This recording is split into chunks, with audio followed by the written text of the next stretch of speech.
பள்ளிக்கூடத்துல தினமும் நியூஸ் பாருங்க, நியூஸ் பேப்பர் படிங்கன்னு அறிவுறுத்துறாங்க.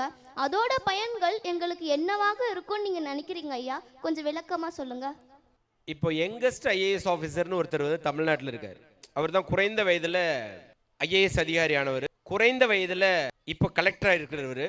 அவர் ஐஏஎஸ் ஆனதுக்கப்புறம் அவர்கிட்ட போய் ஒரு பேட்டி, பிரதாப் ஐஏஎஸ் முதல் அட்டம்ப்ட்ல நீங்கள் எப்படி ஐஏஎஸ் ஆனீங்க, அதுவும் முதல் முயற்சியில் 21 வயசு முடிஞ்ச உடனே 22வது வயசு எப்படி நீங்கள் ஐஏஎஸ் ஆனீங்கன்னு அவங்கள்ட்ட பேட்டி கேட்குறப்ப ஒரே ஒரு வார்த்தை தான் சொன்னார்.